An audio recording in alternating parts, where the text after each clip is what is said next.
سچا واقعہ حضور نے اپنے صحابہ کو سنایا۔ 3 آدمی سفر کے لیے روانہ ہوئے، یہاں تک کہ ان کو رات پڑ گئی، تو ایک غار کے اندر وہ داخل ہوئے رات گزارنے کے لیے۔ آندھی چلی، بارش آئی، تو اوپر سے ایک پتھر لڑکا اور وہ غار کے دروازے پہ آ کے گر گیا، اور اتنا بھاری اور بڑا پتھر تھا کہ اس نے غار کا دروازہ بند کر دیا۔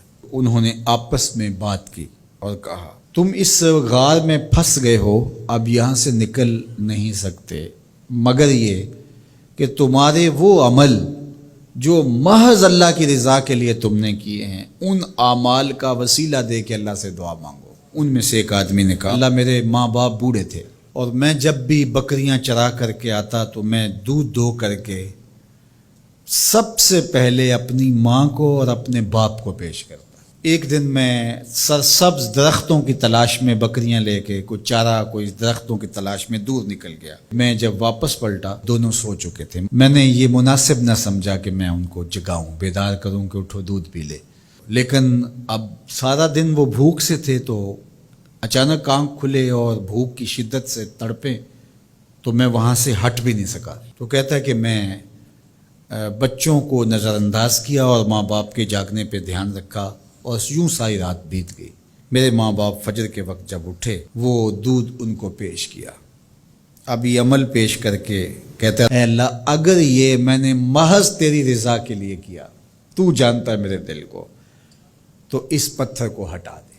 تو پتھر تھوڑا سا سرک گیا، لیکن اتنا نہیں تھا کہ وہاں سے یہ باہر نکل سکے۔ اب دوسرے کی باری آئی، اس نے کہا، اے اللہ، میرے چچا کی ایک بیٹی تھی جو مجھے بہت زیادہ محبوب تھی، مرد عورت کے ساتھ جتنی محبت کرتا ہے اس طرح میرا اس کی طرف رجحان قلب تھا، تو میں نے اس کو اپنی خواہش کی تکمیل کے لیے کئی بار کہا، لیکن اس نے کہا کہ یہ نہیں ہو سکتا۔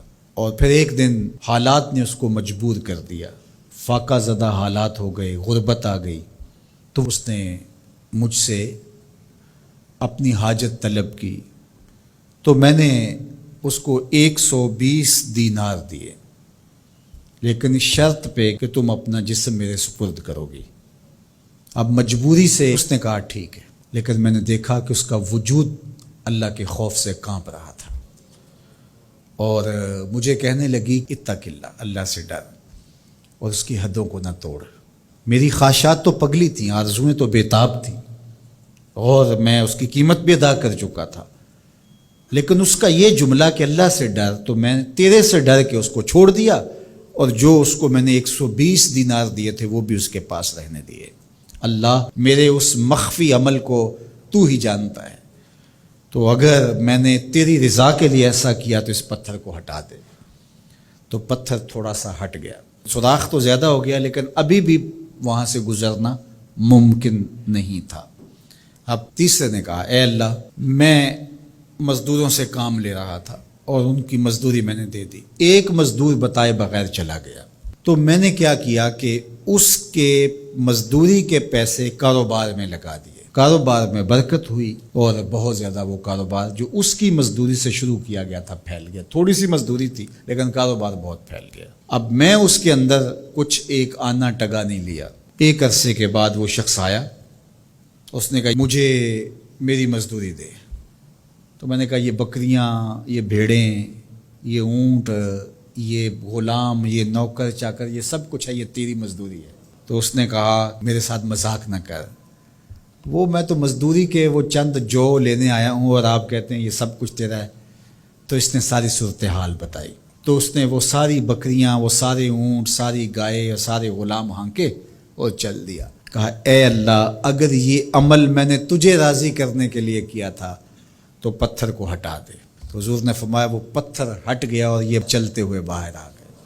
جب اللہ کی رضا کے لیے کام کیے تو مشکلوں سے نکلنے کے راستے ملتے۔ ایک روایت میں آتا ہے، جو آسانی کے وقت اللہ کو فراموش نہیں کرتا، اوکھے ویلے اللہ اس کو فراموش نہیں کرتا۔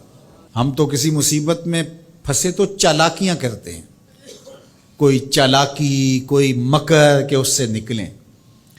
تو مصیبت میں پھنسیں تو دعا کے لیے ہاتھ پھیلا لیں، اور اچھے اعمال کا اللہ کی بارگاہ میں وسیلہ پیش کریں۔ تو زندگی میں ایسا ذخیرہ اعمال کا جمع کرو کہ جب مشکل بنے تو ان اعمال کا وسیلہ پیش کر کے مشکلات سے نکلنے کا راستہ ملے.